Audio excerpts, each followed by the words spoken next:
one other thing. Please, Bob Eisenstein, who's our executive director here, has got the noble task of past students. We'll sign if you do that. Thanks a lot. Thank you, Bob, and thanks to the Santa Fe Alliance for Science for inviting me. Before I start, can anybody think of a reason I might have brought this with me tonight?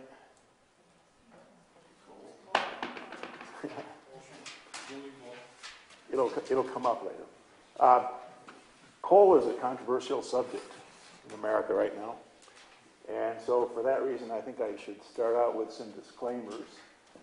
The views that I'm about to express are entirely my own, or as you might hear it on television, views and opinions in the program you are about to hear are not intended to represent the views of the George O'Keeffe Museum, the Santa Fe Alliance for Science, or of Los Alamos National Laboratory, who's my employer.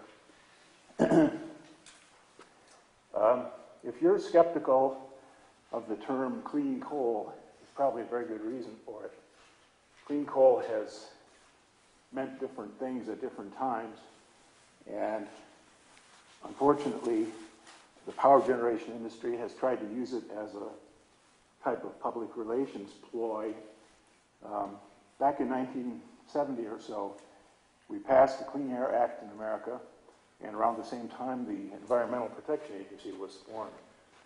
Part of the job of the EPA was to force coal-burning utilities to clean up their act, and so they fought and screamed and said they would go out of business, and they had to do it. But they eventually did it, but they only did the minimum amount that was required of them, and it wasn't nearly good enough.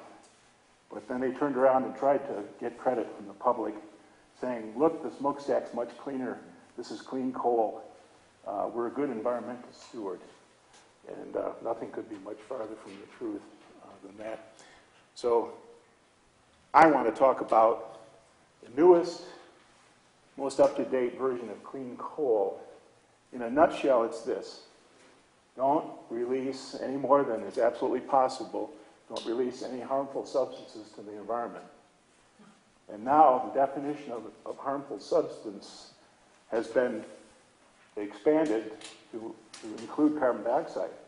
Because as we're all well aware, the carbon dioxide from coal or from any source is building up in the atmosphere and is believed to be responsible for global climate change. So that's what I want to, I don't expect to convince you that clean coal is the way to go, but I hope that I will open your minds to further exploration of the subject. So, of course, coal is dirty. Everything that comes out of the ground is dirty. It doesn't stop us from using it or things from the ground. But this kind of dirt is not what I'm talking about. What I'm talking about is what happens when you burn coal. When you burn coal in a conventional power plant, if you don't do anything to clean up the gases that come out of the burning process, you get something like this. The most obvious thing is smoke. Smoke is fine particles in the coal that are minerals. These are things in the coal that won't burn. And so they end up as very fine ash. Some of that ash gets carried out with the hot gases and makes smoke. It smells bad, it looks bad, and it's very harmful to your health. But in addition to the particles, there are gases coming out of the stack. And there are things like oxides of nitrogen and sulfur, which are part of the coal, the nitrogen and sulfur that is, that are harmful to health and to the environment. There's also a huge amount of carbon dioxide, obviously, because that's what coal mostly consists of, is carbon. And now we're starting to realize that as bad as the smoke, the nitrogen oxides, and the sulfur oxides are, the carbon dioxide may be the worst of all because of the global warming situation. So this is kind of like a organization of the talk. Coal is a worldwide phenomenon, but I'm just going to talk about coal use in the United States because that's what I know best. Coal is used for a lot of things.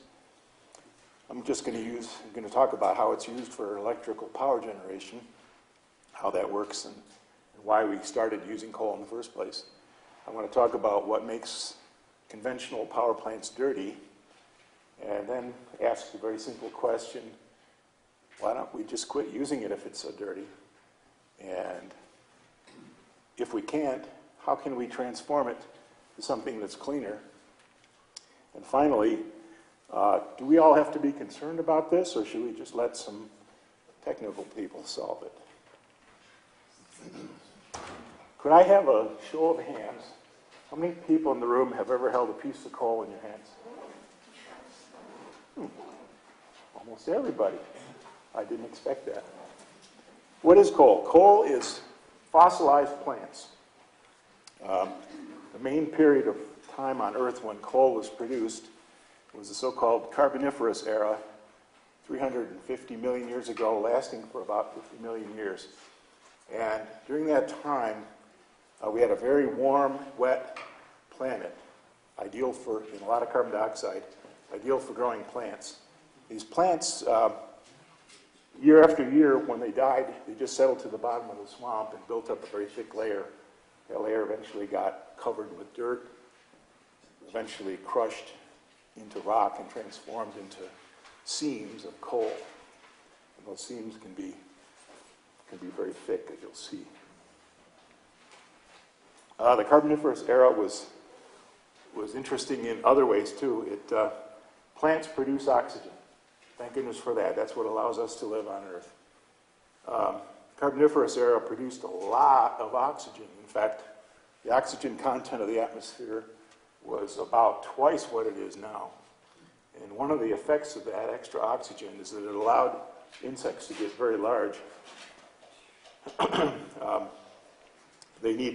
Insect needs to be able to get oxygen into its muscles to fly, and the extra oxygen allowed the insects to get bigger, and being big was an advantage if you made your living by eating smaller insects. So this is a dragonfly that had a wingspan of 2 feet, and they found a perfectly preserved fossil of this in rocks near a coal bed in England. I grew up in upstate New York, and there we had dragonflies that sometimes reached wingspans of about 4 inches. And that was about the size where I thought insects stopped being interesting and started being kind of creepy. I can't even imagine what it'd feel like to have one of these guys coming at you. So, a little detour there. What is the chemical makeup of coal? There's no simple answer to that question because it depends on where it came from.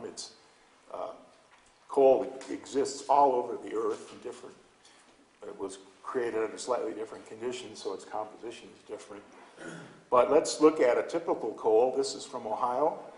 Let's imagine that we took all the moisture out of it and all the minerals out of it, the things that won't burn.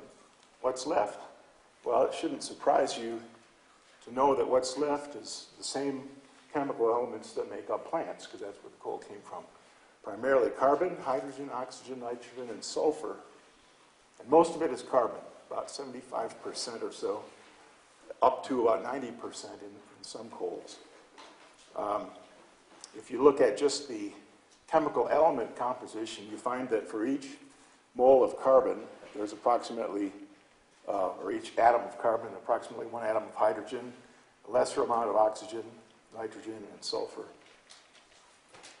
And so this is going to be a hint as to what happens when we react this with oxygen, which we do when we burn something. We're going to make oxides of everything there. Carbon dioxide, water oxide, or hydrogen oxide, which is water, nitrogen oxide, sulfur oxides.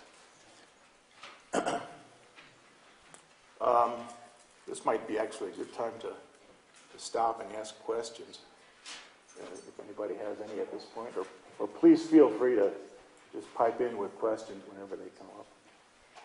I got a question. Yeah. I know there's different types of coal, like bituminous. Bituminous? Bituminous and right. Anthracite? Anthracite? Right. Can I ask you, I know one has more energy per mass than the other. Yeah. Is that the amount of one of those elements, or? Yeah, probably. Anthracite is what you find in like Pennsylvania, eastern United States, eastern coal, and it has as much as 90% carbon. And it probably also has very little water, and so it's. What was that? The question was It was more energetic. more energetic. I have read a book about coal. Yeah. They were saying. Yeah, the amount of energy depends a lot on how much ash there is and how much moisture there is. So anthracite would definitely be the winner for energy. Yeah, in the back. There's not much anthracite left. Right. What is left is usually high sulfur coal. West Virginia, for example, is 8% sulfur. It's terrible. That is pretty bad, yeah. The western coal, I understand, is lower in sulfur. Yes. Wyoming powder basin coal. So yeah, it varies a lot. This is kind of a cartoon to show how coal is burned to make electricity. So coal is fed from a pile into a pulverizer. It's ground up into a very fine dust, mixed with air, put into a furnace where it burns, and the hot gases from the furnace pass across pipes that carry water, and the water then turns to steam at very high pressure. The steam flows through a steam turbine, which causes the steam turbine to spin. That spins a generator, makes electricity. Meanwhile, the water cools and eventually is condensed, or the steam rather cools, is condensed back to water, pumped back, recirculated through the boiler. That's the clean part. Here's the dirty part.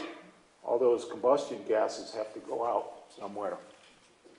And if we were talking about United States before 1970, or if we were talking about China or India today, those gases would most likely go directly to the smokestack and out, along with all the bad stuff that's in the coal. Nowadays, in America, and probably all developed countries, we go through several stages of cleanup. There's nitrogen oxide removal here. Some of the minerals that make up the smoke, it's known as fly ash, get taken out in filters, electrostatic filters or cloth filters. And finally, a scrubber that takes out the sulfur oxide. None of these things is perfect. In fact, they're not very good at all. Maybe as much as 10% of the sulfur makes it out. And 10% of a very large number is still a large number. So, but it also, you'll notice that there's no attempt at all made to do anything with the carbon dioxide. So all of that goes out. Just want to throw in for grins here a picture of the old-fashioned way of burning coal. One of the earliest uses of coal was for powering locomotives. And this guy's called the fireman, but his job not to put the fire out, but rather to keep it going. And so he shovels big chunks of coal into the firebox periodically. And if you looked in the firebox, it would look like this, a little bit like a charcoal grill. And if you want to release the heat from the coal gradually over a long time, such as a several-hour train ride, that's exactly what you want. So if you're going to generate electricity, you want to get all that power, all that heat out of the coal right away. And so it's done with a technique like this. This is, we call the technology a pulverized coal boiling water reactor. And this is the kind of burner that's used. So the coal is, like I said, made into a fine dust mixed with air and blown out. This thing is about 8 or 10 feet tall. These are huge. And several of them will be put in a bank. And so this is the actual inside of a furnace. The pipes that carry the water will be in here, the steam. Things can go wrong. Steam. Things can go wrong with pulverized coal. Anytime you have a dust that's flammable and air, you can get explosive mixtures. And we've all heard about accidents in grain elevators. Something like that happens in coal power plants too. And when it does, they call it a puff. Now, a puff, I learned this a long time ago, and I found out they still do, still call it that. A puff can be anything from just like what it sounds like. What was that? Did you hear something? All the way up to an explosion that does millions of dollars worth of damage. And that happens, and they still call them puffs. And so there's a couple of slides here I'm going to skip over, which showed what happened at a particular power plant. They more reflect my twisted sense of humor because I just like that concept of a puff that can blast a steel door off of a chamber. How does coal rate as a source of heat? Not very well, actually. If we compare it, in other words, I want to know how much heat can I get out for every kilogram of coal that I put into something. And the reason I'm asking that question is here that any old fuel here could be used. And there are power plants that do use all kinds of fuels to make the heat, to boil the water. It doesn't have to be coal. So how does coal measure up to other things that we might use? You might use natural gas. That's a winner. 55 million joules per kilogram. I know you're all conversant with the metric system. That's why I'm using metric units here. Also, natural gas is primarily methane. That's what, if you live inside the city limits here in Santa Fe, that's what you use to heat your house probably. If you live outside the city limits and you don't have access to a gas pipeline, you probably use LP gas, which is trucked into your house and used to fill a tank. That's not bad. It's a little lower than LP gas, but still pretty good. Heating oil, some parts of the country use that for heat. It's also used in power plants, a little bit lower. Way down at the bottom here is lowly old coal. Probably much lower for the fact that it has a lot of moisture in it and ash. So not every pound of coal is a pound of something that will burn. So strike one. Another way to evaluate a fuel is how much carbon dioxide it puts out for every unit of energy you generate, because we're worried about the carbon dioxide. We want a low carbon dioxide intensity if possible. We'd like to get our energy without making a lot of carbon dioxide. So how does coal stack up again? Well, not so good. Natural gas is the best in terms of how many kilograms of CO2 get produced for every kilowatt hour of electricity that you make. Oil is quite a bit worse, and coal even worse. Coal is almost twice as carbon intensive as natural gas. So I just gave you two strikes against coal.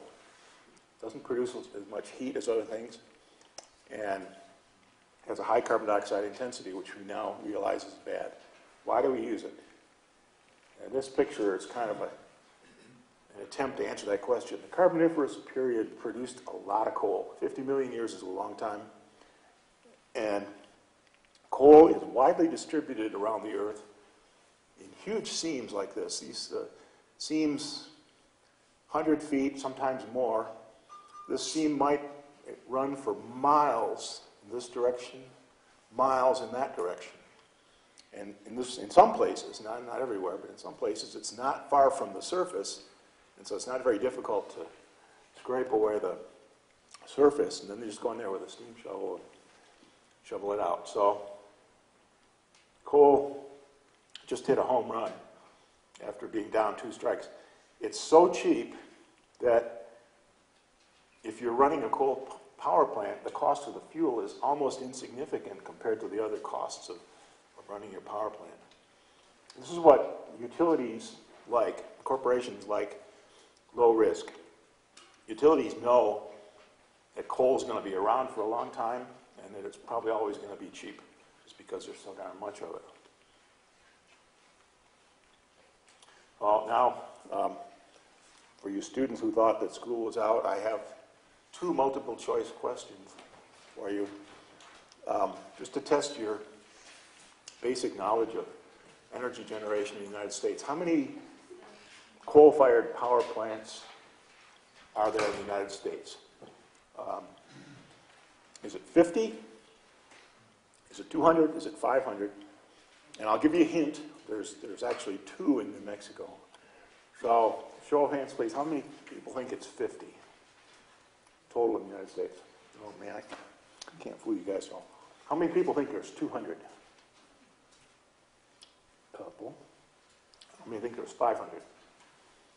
Yeah, you're right. 500 is the answer.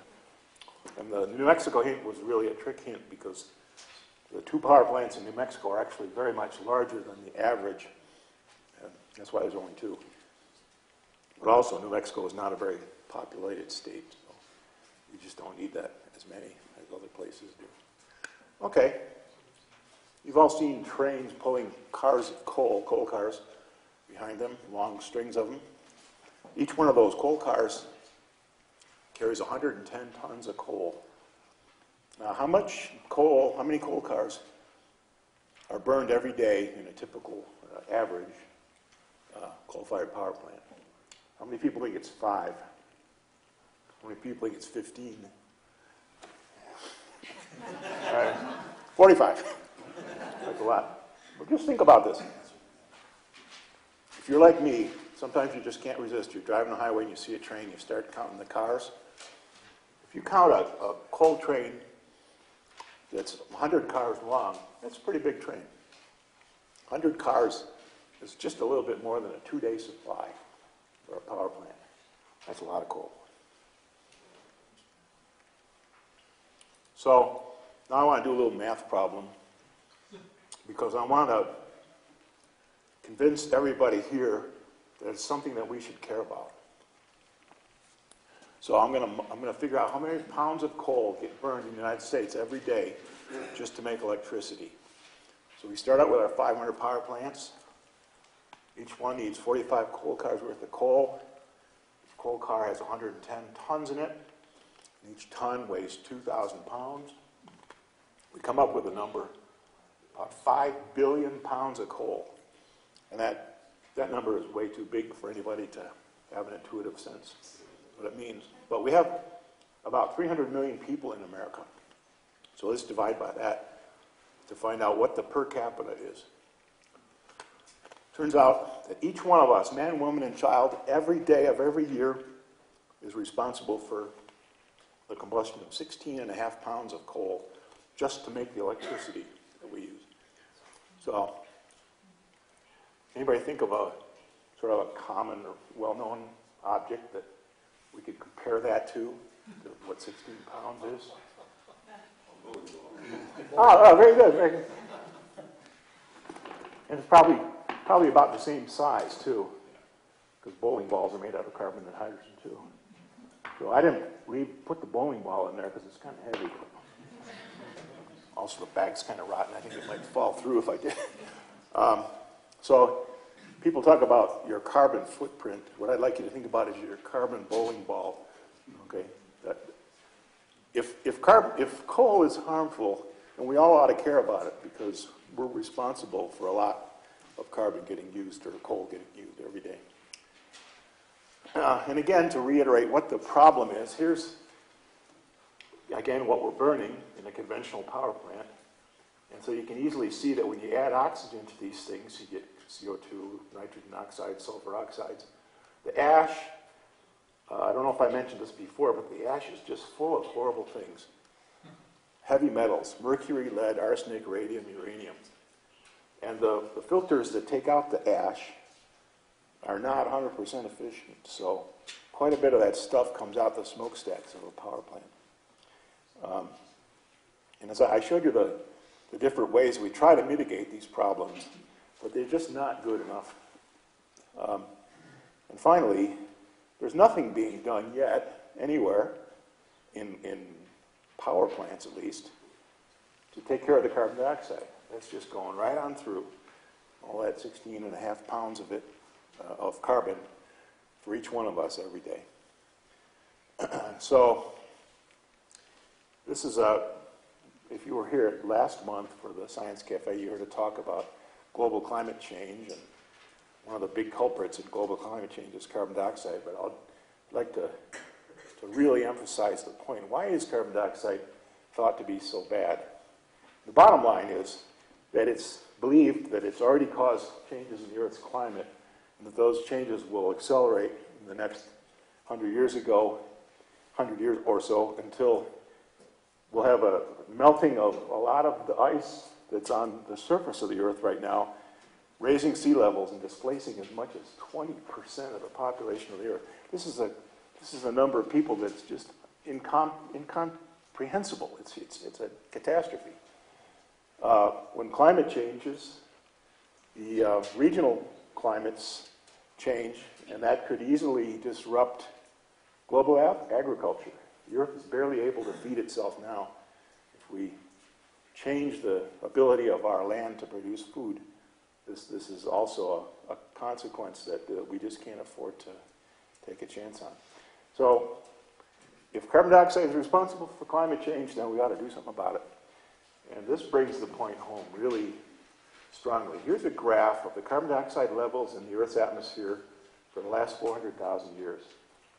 And if you'd like, after the talk, I can talk a little bit about how that was measured, how it's known.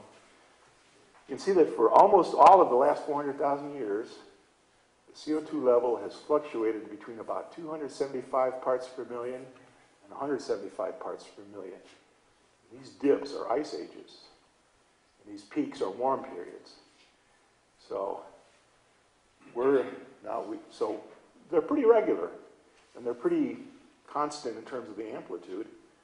And finally, we come to the present. We're in a warm period now, between ice ages, and in about the year 1000 or so, 1,000 years ago, 1,000 years is just a blip on this graph. The concentration was about 275 parts per million, which is typical of a warm period. Here's where it is now. It's almost up to 400.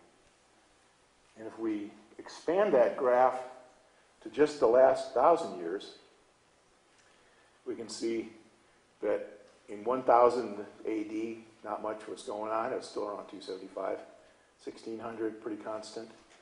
1800, something starts happening. It starts going up, and really dramatically going up in the last decade or the last 50 years or so, till we're almost up to 400 parts per million now.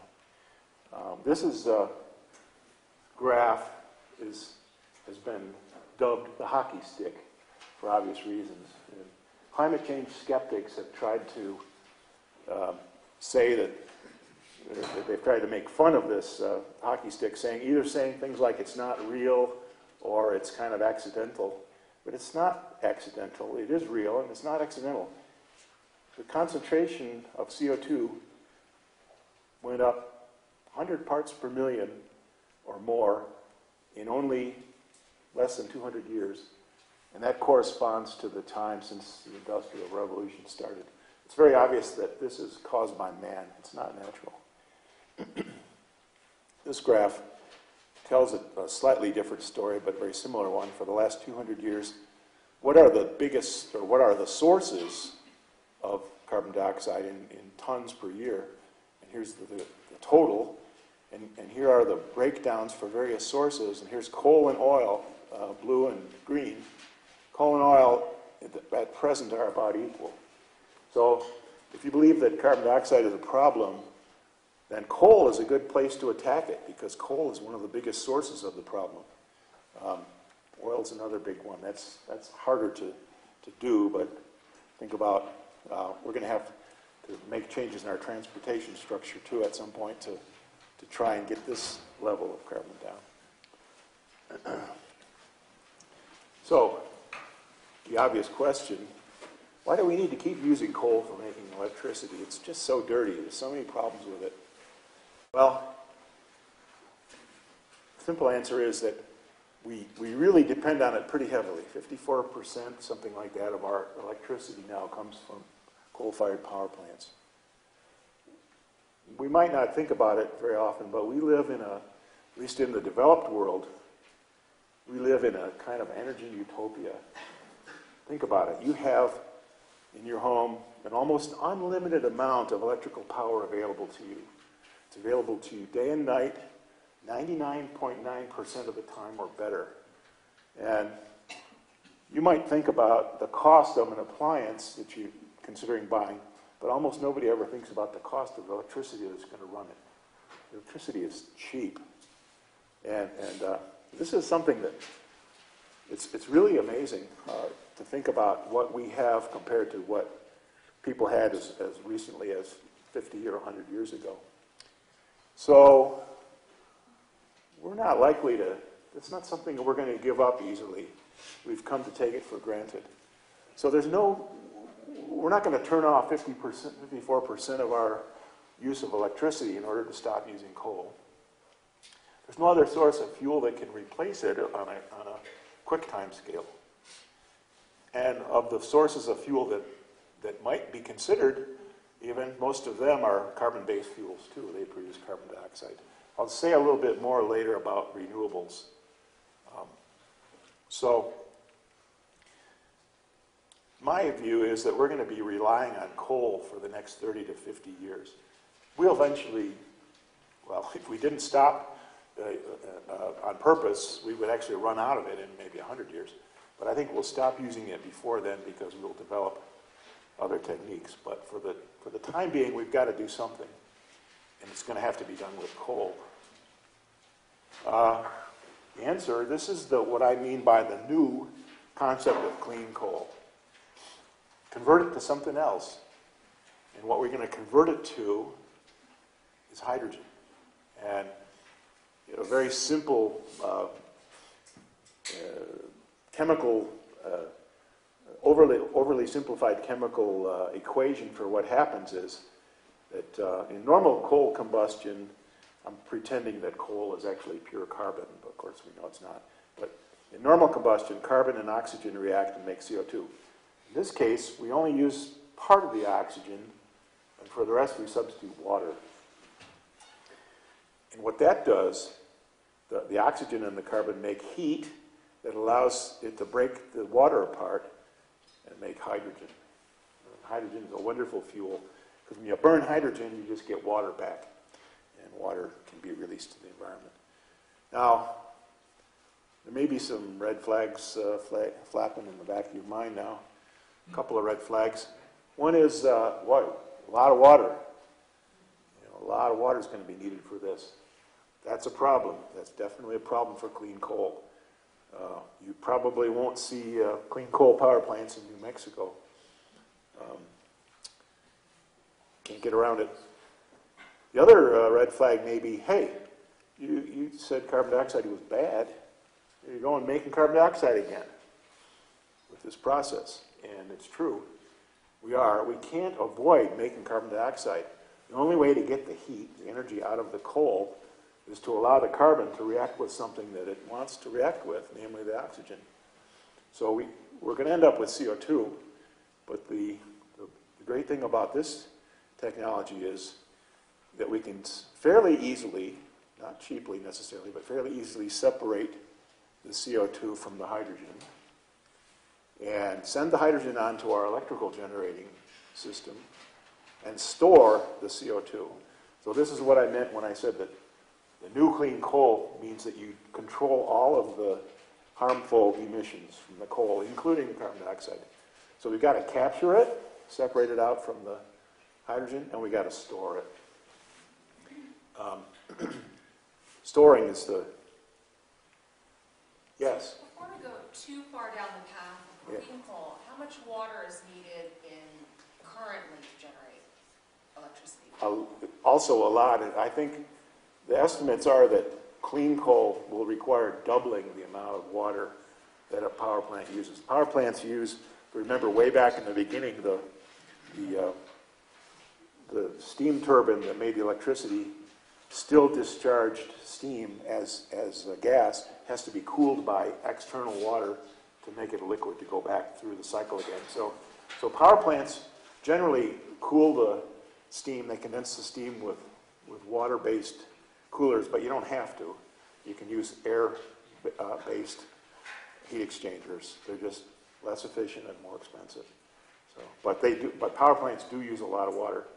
Fortunately, in a lot of places, the water is available. And so, yeah, Lori. If we increase the efficiency of our conductivity or transmission of electricity, Yeah. we can cut down our coal use Tremendously, dramatically. tremendously. The amount of energy that's lost in the transmission lines, just wasted as heat, is approximately 25% of all energy generated. So it's a tremendous cost for the utilities. They can only sell the power that they get to your house. But the trouble is that despite a lot of effort into improving the quality of transmission lines, you're still faced with some fundamental physical problems. And so maybe a solution will come along, maybe not, but transmission is a big cost in energy. So we're going to have to store the CO2. We're sky above us, land beneath us, water around us. Those are basically our choices, okay? But we've already said we can't put it in the sky. We can't let the carbon dioxide go in the air. So where are we going to put it? Well, underground or underwater seem like the only feasible choices. And both of them have been considered, but the one that's getting the most consideration now is underground. Now, how many people find it hard to imagine that you could take a high-pressure gas, pump it down into some dirt, into some rocks or whatnot, and be sure that it would stay down there and never come back up again? Does that violate your intuition? Anybody? Violated mine when I first heard it. That no way this could possibly work. But if you talk to geologists, if this room was full of geologists, eventually there'll only be maybe one or two that would have some doubts, and the rest of them would say, it'll work, it'll work. And it does work. This is a demonstration project that shows it'll work. Statoil is a Norwegian oil and gas company. They have a rig out in the North Sea and in a couple hundred meters of water. You really have to admire the heroic efforts that companies go to get the natural resources that we use.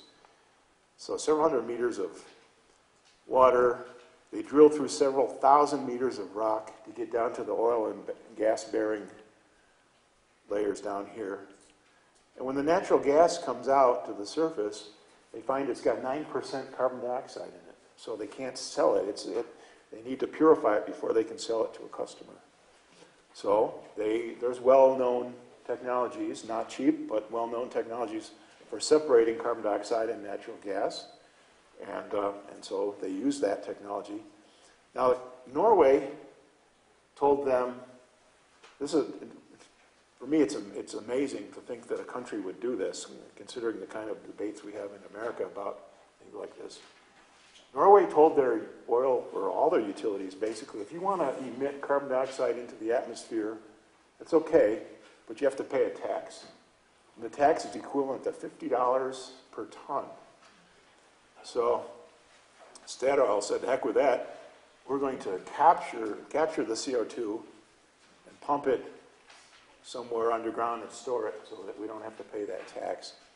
Of course, it costs almost as much to do that. But so what they do is they, on the way down to the oil-bearing layer, they went through a layer which is called a saline aquifer. This is a water-bearing rock where the water has very high salt content. So therefore, it's not very useful as for normal things we use water for. But it's a very good place to put carbon dioxide. The carbon dioxide, they pump it into the aquifer. It fairly quickly, first it moves up by lower density up to the top, but then eventually it dissolves in the water. And they've been doing this now since 1996. They've been doing it at the rate lately of 1 million tons of carbon dioxide per year. And there's no evidence of any problems with it. This is a viable technology. This is a little bit smaller than would be needed for a coal-burning power plant. A typical coal-burning power plant would be producing between 3 and 4 million tons a year of carbon dioxide. So at least we're in the ballpark. We've demonstrated, somebody has demonstrated that carbon dioxide can be stored at levels comparable to the levels we would need to do it for this aspect of clean coal. So, Yeah. how long would it take to essentially saturate? I think they estimated the capacity of this aquifer at 1,000 million or 1 billion metric tons. And they're like putting in like 500, 350 metric tons a year. So it's like forever. And MIT commissioned a study, or a bunch of MIT professors did the studies, and they estimated the capacities of reservoirs under the United States. And we have saline aquifers too, they're the best, but we also have other ones. The storage capacity is anywhere between 100 and 1,000 years worth of carbon dioxide production from coal-fired power plants. And that's all we need, because we're not going to be using these power plants for forever. Yeah, Bob?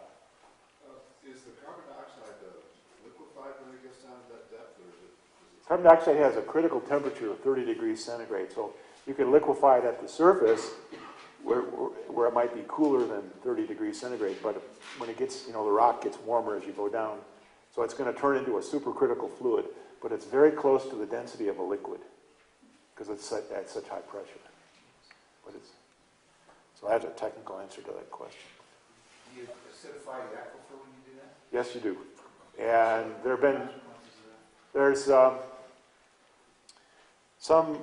one study I was reading about the other day where they said that, yeah, the acidified water partially dissolved the rocks in the probably directly above the. I don't. It's not a very strong acid. It has an effect, but I don't think it's going to have a catastrophic effect. This is not my forte. I'm a chemist, not a geologist, so I don't understand much about geology. It was all so counterintuitive to me, but I basically rely on what I read from the MIT study and others. So this is what a clean coal power plant might look like, cartoon, and I want to emphasize this. It looks a little bit like the furnace and the boiler that was in the other plant, but there's one big difference. This is called a gasifier. It doesn't have a smokestack on it. Okay? But this picture is actually missing something. It's missing the pipe that brings the water in. That's, like I said before, that's an extremely important input to the coal gasifier system. But at any rate, coal, oxygen, and water, steam, are mixed at very high pressures and high temperatures. And some of the mineral content of the coal, the bad stuff, comes down out the bottom as a solid. But basically, the carbon and the hydrogen in the coal end up as CO2 and hydrogen gas mix, along with all the other bad stuff that's in the coal, all the bad stuff that didn't go down in the slag. It comes out here in the so-called raw synthesis gas. And then here's a black box that removes all the bad stuff, separates everything. So we separate out the hydrogen, send it down here to where we're going to make our electricity. We separate out the CO2, pump it into the ground, and we separate out all the bad stuff, the heavy metals, the sulfur, and the nitrogen, if there is any, in this gas. Where does that go to, the mercury and sulfur? I don't know much about that, to tell you the truth. I don't know much about the technology for removing it, but it would end up being some kind of solid waste, and it would have to be landfilled, and it would have to be landfilled as hazardous waste. But a typical power plant, just to give you an idea of the quantities, puts out, even after they do their best to filter out the ash to prevent it from escaping, I think maybe the San Juan generating station in New Mexico puts 250 pounds of mercury into the environment every year. So it's not a huge, even after they do their best to filter out the ash to prevent it from escaping, I think maybe the San Juan generating station in New Mexico puts 250 pounds of mercury into the environment every year. So It's not a huge amount in terms of, if you could capture it as waste, it wouldn't be that much to deal with. I mean, I don't like the idea of 200 pounds of mercury in the environment, but 200 pounds of mercury as a weight in a waste pile doesn't, worry me much at all. Where are you getting the heat for the initial reaction? The heat comes from the oxygen. So the coal plus oxygen, but there's not enough oxygen for complete combustion of the coal, just partial, but that generates the heat. And the incredible thing about this is that the hydrogen that comes out of here has 90% of the heat content of the coal. That's the miraculous thing about it, is that you don't lose much of the energy of the coal in doing that reaction. And the reason is because you're using water as a source of your hydrogen. The good thing, a couple of good things about it, this hydrogen can be burned very efficiently in a turbine to make electricity. And then the hot water that comes out as the product can go through another turbine to make more electricity. It's called a combined cycle when you do this. The efficiencies are much higher than you can get with the typical steam turbines that are used in conventional coal.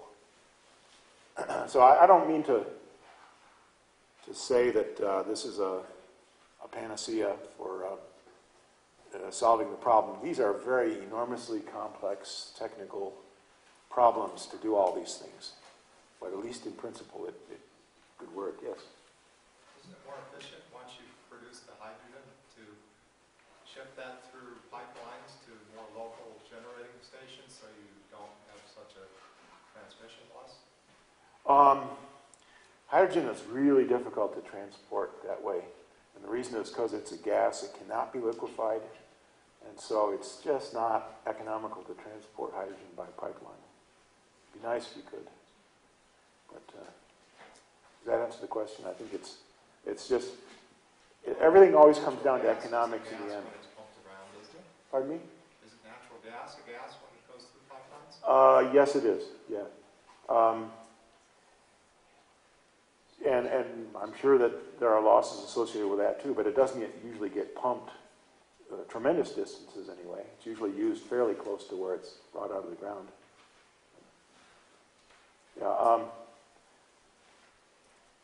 you might have heard the term hydrogen economy. People have proposed hydrogen as a fuel for cars, for example, and hydrogen for lots of purposes. But one of the real stumbling blocks is the economics of transporting hydrogen from one place to another.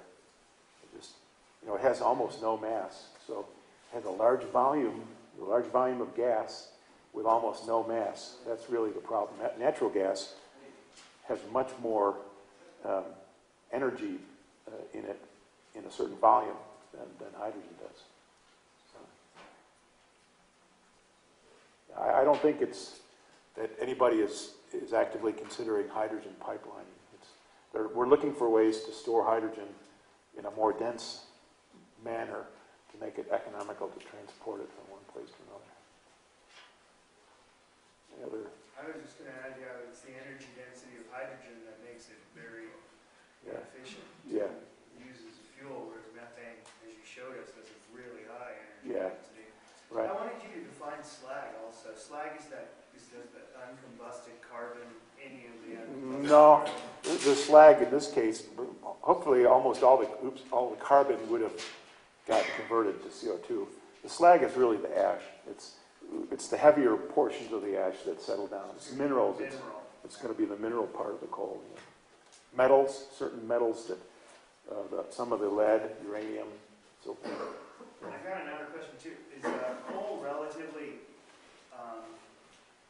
what would I call it, concentrated with heavy metals because plants concentrate heavy metals? I mean, compared to the dirt next to the coal, would it have more mercury, lead, other things in it?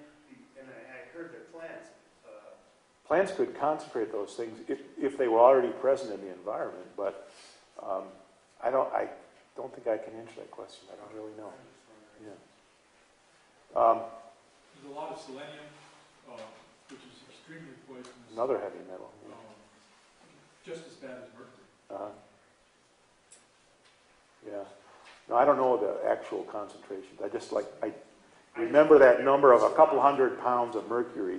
When you think about that, that would be compared to thousands of tons of sulfur.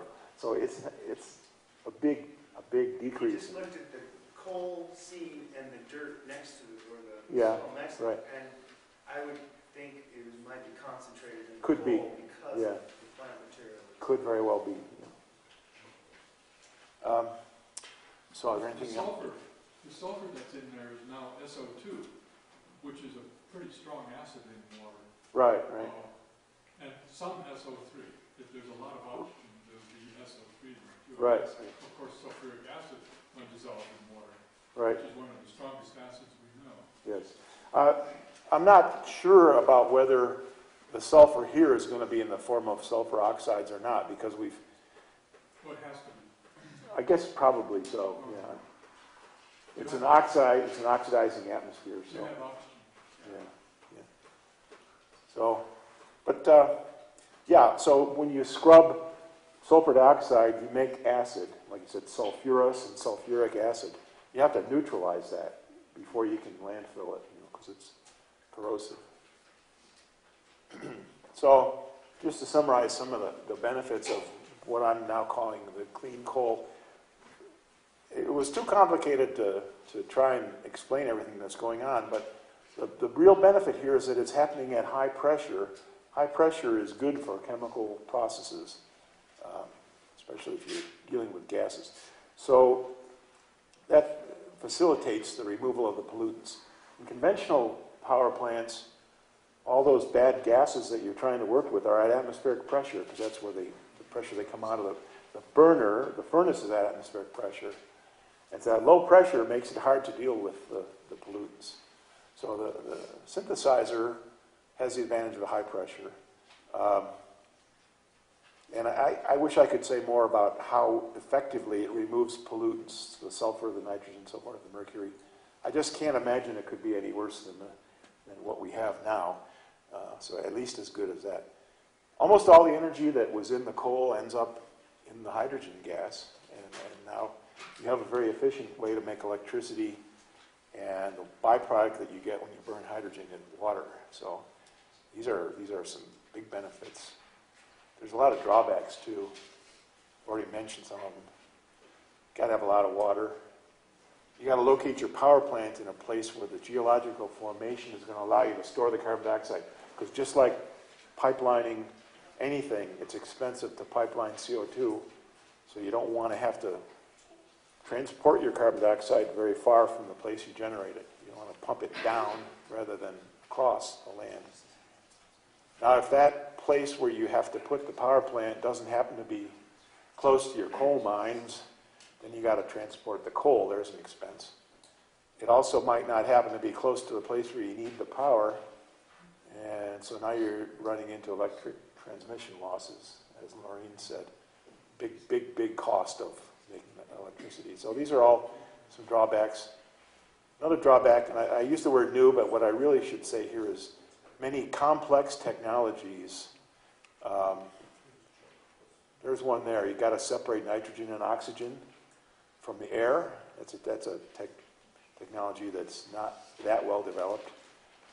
Turbines for burning hydrogen at very high temperature, that's a new technology.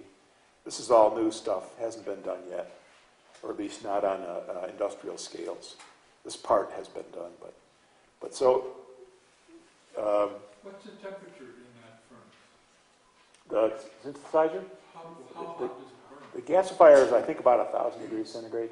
About what? 1,000 degrees centigrade. Maybe a little less. 700 seems more, just popped into my mind as a more reasonable number.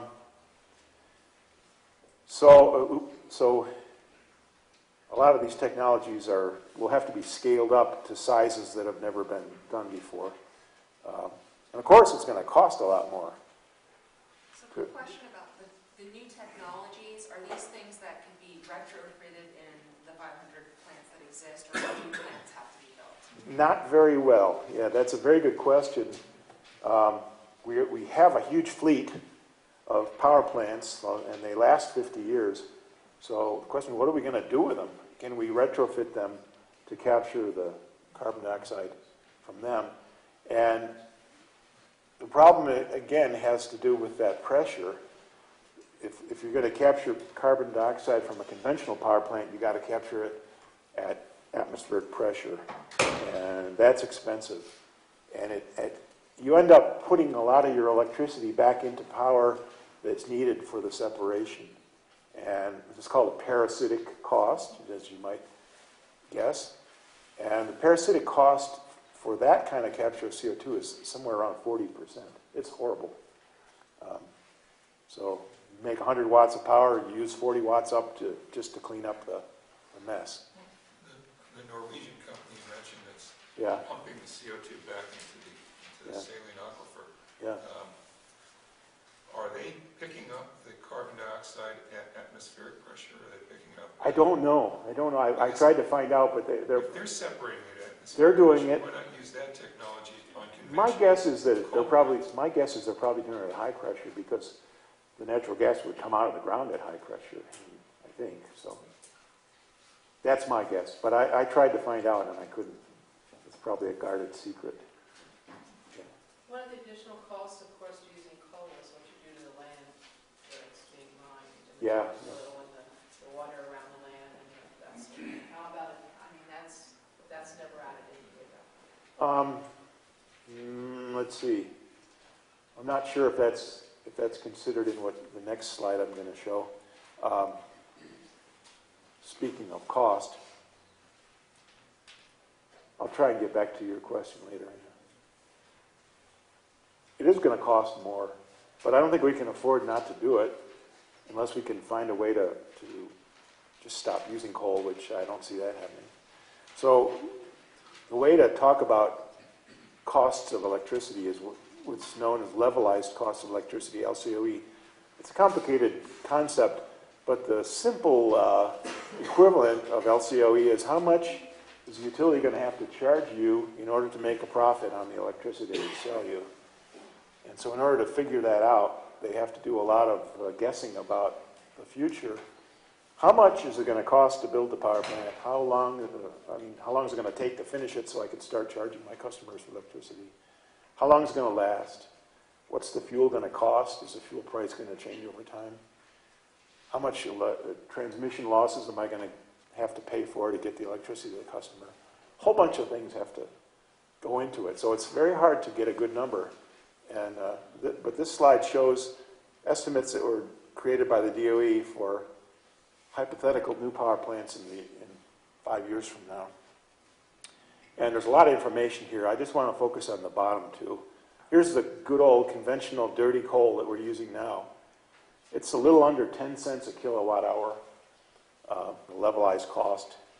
So, and I think the coal power that PNM is selling us now is costing us around this number, around 10 cents a kilowatt hour.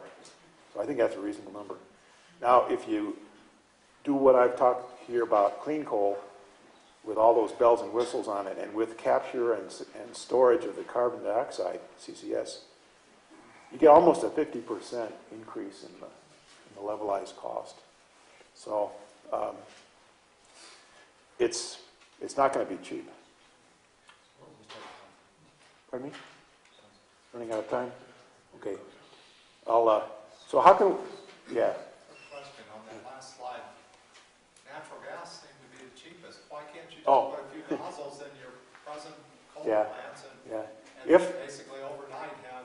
natural gas is cheap, and especially now, but if we tried to switch over, natural gas would actually become the most expensive fuel there was. And also the demand for it, just for electricity, would be so great that it would quickly become the most expensive of everything on this list.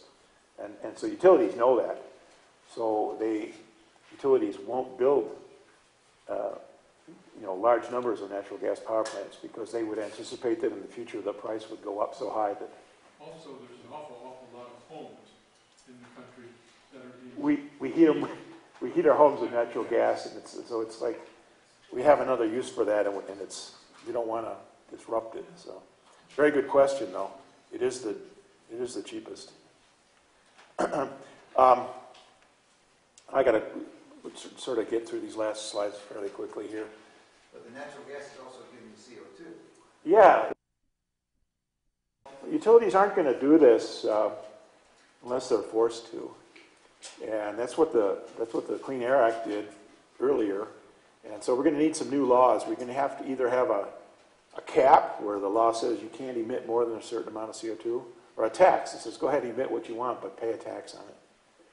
But then the law also, we also have to understand that private utilities have to make a profit in order to exist. So the law is also going to have to allow them to charge us more for the power. It's just a fact. If we want clean coal, we're going to have to pay for it. So finally, what is our role as citizens? Should we let somebody else worry about this, or should we be thinking about our carbon bowling ball and doing something? So, and this is especially directed to the young people in the room. You guys are going to have to live with the consequences of global climate change a lot more dramatically than I will. Become informed. And there's a lot of simplistic solutions out there, and I put the word solutions in quotes. And I hope I don't offend anybody in the room, but here's my list of a couple of very simplistic assumptions about energy. There's no such thing as clean coal and never will be.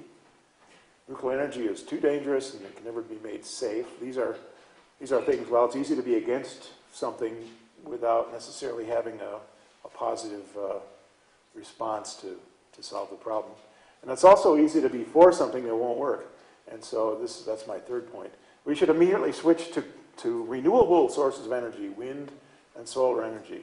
And I don't have time to go into this very much, but here's the thing. Wind and solar energy have one huge problem, and that is availability. An electric power grid needs to be on all the time without fail. Wind has an availability of 34%. Solar energy has an availability of 25%. When the sun don't shine, you got no electricity. When the wind don't blow, you got no electricity. So, yes, let's use them to complement the electric grid, but let's not pretend that they are solutions to the problem unless we can develop ways to store the energy from solar and wind and use it later. Finally, we have to all accept that we're going to have to pay for this. It's going to cost us more.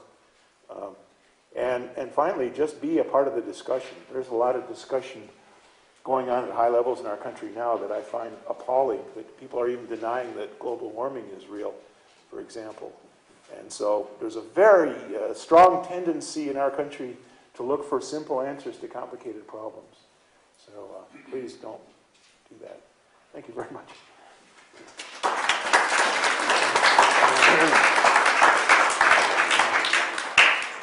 Yeah. Do you have any estimate, wild estimate of what the time scale would be to bring something like this on scale as a new source of power? 5 to 10 years. There was a bill in 2002 or 3, I think, that George Bush signed that authorized what's called Future Gen. And it was supposed to be this clean coal concept, and it was supposed to go online in 2013. So then they were estimating like 10 years. So to solve the separation problems, removal problems, and high temperature? I would say 10 years. We could start to see some deployment. Yeah. One of the things that is usually ignored, as you have as well, is atmospheric pollution with sulfur dioxide, sulfur trioxide, and the nitrogen oxides. And they absorb an awful lot more, sometimes 5, 10 times more infrared energy than CO2. Yeah. The second problem is that CO2 has a relaxation time once it absorbs sunlight of 10 to the minus 14 seconds. That's an extremely short time. Sulfur dioxide and nitrogen oxides are all 100 times longer. So sulfur dioxide, when it radiates back in 10 to minus 14 seconds, goes in all directions. It's not just going down on the Earth. It goes out in space as well. So I think that this global warming problem may not be entirely due to carbon dioxide. It is rising, no question. But so is sulfur dioxide, nitrogen oxides in particular. And you can avoid nitrogen oxides if you burn below 1750 degrees Fahrenheit. Then no nitrogen oxides are formed. But if you burn above it, which is what all these coal power plants are doing, they're burning around 2,000 degrees. They're trying to, They're producing nitrogen oxides. they're doing it for a reason, and that's to get the efficiency higher. So you burn less coal if you get more efficient, and so therefore you have less pollutants. But part of the answer to your, or a comment about sulfur, the sulfur tends to form aerosols, and the aerosols actually reflect sunlight, so they have the effect of cooling the atmosphere rather than warming. But in any case, even if they weren't aerosols, we're talking about 300 parts per million of CO2, 400 parts per million, versus very much smaller levels of the sulfur and nitrogen oxide. So they are greenhouse gases, but I don't think that, I know they're probably included in the models, but I doubt if they make a significant. There's some power plants in West Virginia that use their own coal, which is 8% sulfur coal. And they get rid of the sulfur dioxide and sulfur trioxide by burning it with limestone. Limestone produces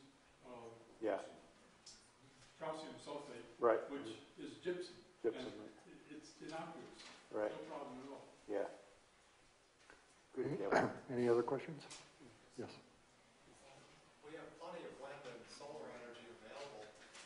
Why can't we, during the up times for that, simply overproduce and separate water into hydrogen and oxygen and burn the hydrogen at down times? I think that's one of the schemes that's been proposed. I don't know what the efficiency of it would be. But it's like 90% efficient to separate water into hydrogen and oxygen electrically. yeah. Well, that's worth considering. I haven't seen that idea advance